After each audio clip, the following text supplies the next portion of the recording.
there, it's me, Wynonna Earp of the Demon Killin' Earps. I'm currently on a road trip with my main tip, Doc Holliday. I will never break a promise to my girl. We are Tennessee bound. As for Purgatory, there are more tales to tell. We dealing with a witch here? Warlock? It's all too weird. I'm thinking more Angel of Mercy. Welcome to the Freak Show. Hope you brought popcorn.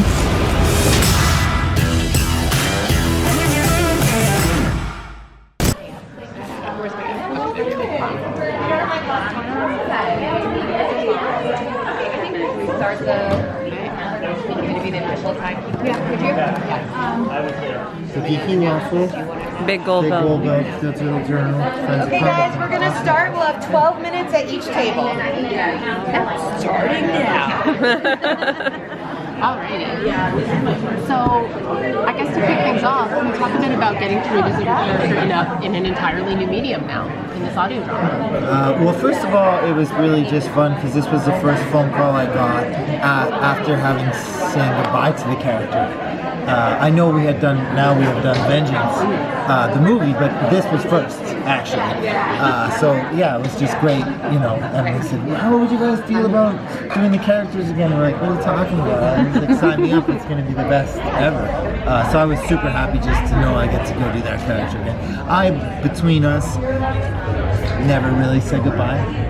I honestly knew we were going to be back in one form or another, and this was great. I had been listening to Audible that year anyway, so it's like I kind of got into it too, and then it just kind of happened, and I was like, oh, that's cool, yeah, amazing. When you got the call, because you said you never really said goodbye to Doc, was it like, all right, I got my hat, I'm ready, like, let's do this? Yeah, I literally had the hat. Yeah, it's in my basement. I have it, actually. So it was like, yeah, I'm ready. Sign me up. I can't wait.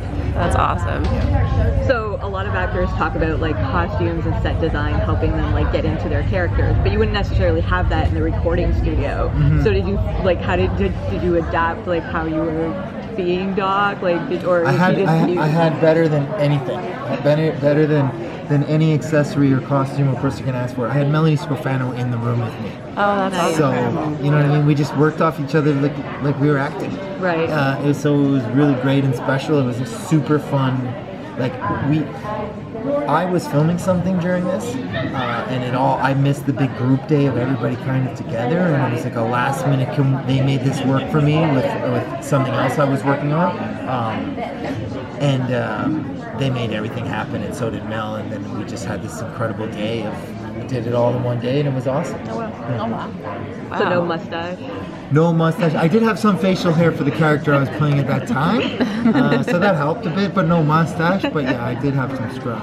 But I actually got to co-write this episode, right? The Gambler. So that was pretty awesome. So I was really excited because I had been working on it forever. Nice. And then to hear the other voices, that's what I cared more about. Right. How they were going to do it, and I really cared what Mel thought, because she was going to go act a part that I had a part of writing, so it was like there was a different level of pressure. But everybody seemed very happy, so it was awesome. Is there anything you found difficult to portray on the audio drama versus? No, I found it so liberating. It was so fun because, well, I'm lucky. Doc is kind of a character anyway, and he's fun. And when you're doing Audible, bigger was better. And as an actor, that's what I want. You know what I mean? Especially for TV, most of the time the note is throw it away, less, which is fine and makes sense and sometimes ground stuff, but it's not fun. You know what I mean? I want to go crazy and have fun, and that's like just in a room yelling and swearing with Melanie for an afternoon. It was fantastic. It was actually really fun. Yeah, I loved it. So it seems like this was, really smooth process, really seamless, kind of got right back into the swing of things. But I'm curious about that process, you going into it both as reprising the role of Doc and also as a writer now. I wonder if you could talk a bit about that, I guess. Well, I think one led into the other. I was more panicked, obviously, about doing the writing. Mm-hmm. Emily approached me and said, listen, I've got this thing going on, we got stories, and I knew I had to. I was working with her husband, which is amazing, Brendan, Bongo to me. So Bongo to you guys too, because you should know this Bongo, because he's Bongo. But so obviously I had great mentors right there, and I knew I had a real safety net. But creatively it was super fun, and I was very nervous about that aspect more than acting. It's Doc. I know Doc. I've done it for 4 years. I do Doc now. Right? I'm ready.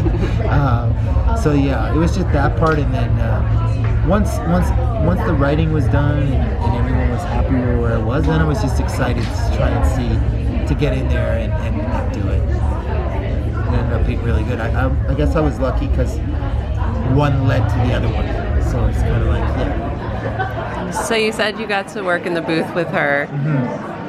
Did you have moments where you're just cracking up and you can't get through your lines because you're just, like you said, you're standing there cursing at each other for however long it took you? Yes. Many times. You guys have met Mel. It's like, yeah, we had a blast. We had an absolute blast. It was really, really fun to do. Acting with Melanie Scrofano was one of my favorite things to do in the world. It's like she's a great actor. She always brings something fun and different. It's really easy to react to the things that she does. And this, I knew what was coming. I wrote this stuff. And still, you never know when it comes out of someone else's mouth. You know what I mean? And it's Melanie. So it's just exciting and really fun. It was, I think it would have been totally different if I was alone in a sound booth by myself. I just don't know if the performances would have been the same either. It was, I love the process. What was her reaction when she found out you were writing it, though?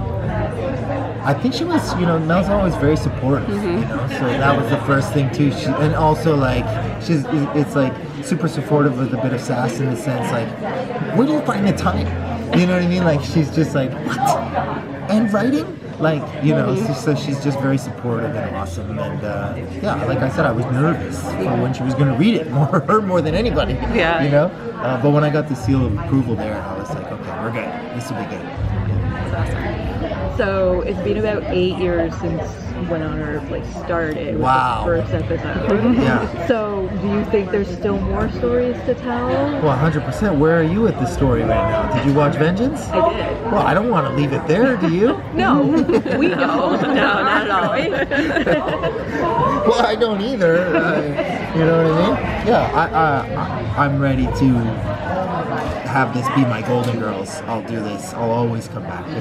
Emily knows that if the phone rings and it's Emily or Josh Van Hell, who's like one of our biggest allies and executives in the world as a TV exec, if they call me, they know. I'm always prepared to do the cowboy in whatever capacity they need me to do, whatever it is I gotta do. They know I'm there.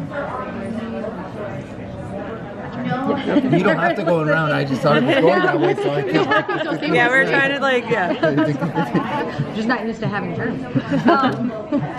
So you knew we're talking, right? And then you're writing this story. Did that change anything on how you approached it when you were writing it?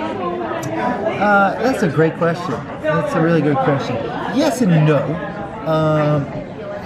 There was some aspects to, like, I think yes. I think there was some parts where I wrote it a little more dramatic, only because I wanted to say some stuff because I knew what was coming in Vengeance.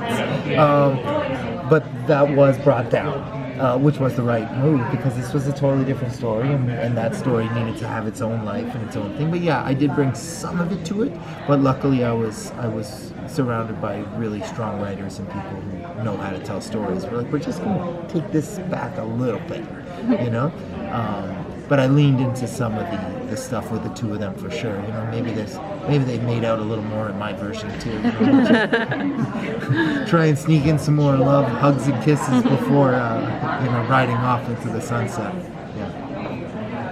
So because this audio drama is set between the series and Vengeance, I'm wondering if you got the chance to do another, season of this audio drama, and you got a chance to write another episode. What's something you'd like to see Doc? It's a great question. For me, it's got to be Doc as a dad. I would love to see both of them as parents, and luckily I just feel like so much time has passed, and you said 8 years, right? Oh my goodness, and we could say a couple of years have passed in between. I think a couple of years have passed in between Vengeance, right? It was more than months, wasn't it? A couple of years? I don't know. I think a year. Something. Anyway, whatever. Time has passed. Let's make Alice a teen.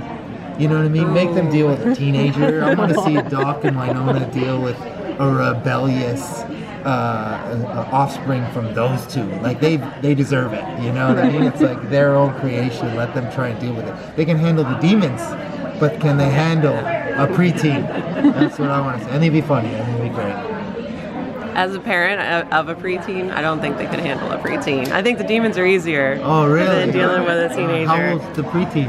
I guess he's not a preteen now. He's 14. Oh, 14. Okay, So yeah. I got a 5-year-old. So I got time. Yeah. just wait. That's what everybody says. See, make it happen to Doc and Wynonna. They deserve it. I would love it. Yeah. So this fandom, I have to say, is one of my favorites that I'm in because it's so supportive. It's not toxic, thank God.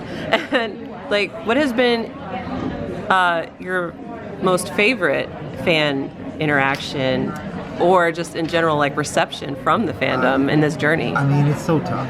I've seen so many incredible things.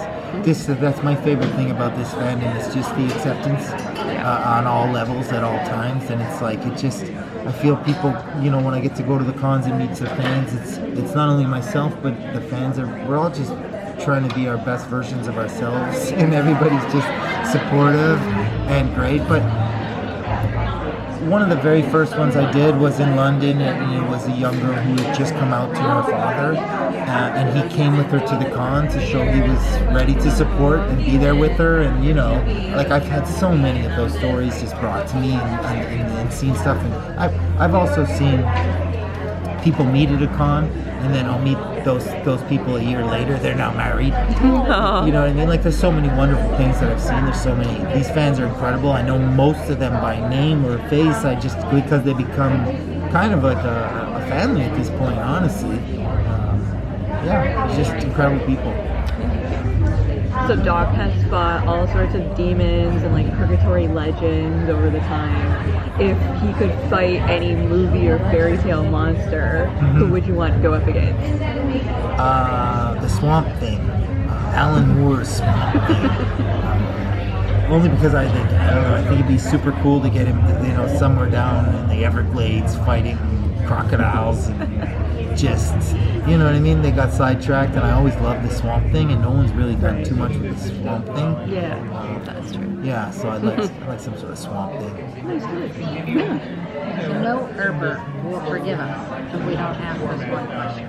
The greatest thing about Supernatural is everybody gets to use their imagination, right? We get to dream and believe and be someone we are. Do you think with it being supernatural that Doc could come back? Because you said teenagers, so you're going to need to be around. Yeah. Well, Doc's already died 3 times. I'm not as panicked as everyone else had the shock of the end. It's not like I shaved a mustache. I just died. I've died before, guys. I don't know everybody's freaking out for it. Like, what's the big deal? Honestly, for me, it's not that big a deal. I'm not nervous. I know if we come back in some sort of capacity, guys. Spoiler alert, but they're calling me. Yeah. You know what I mean? Like, I'm not getting the call. We're going to move over to Tim. And Who's to say we never even saw the funeral, right? Yeah. Maybe we had something planned to try and keep other people away, and maybe there was a reason that made me think I was gone. Okay, I'm leaving.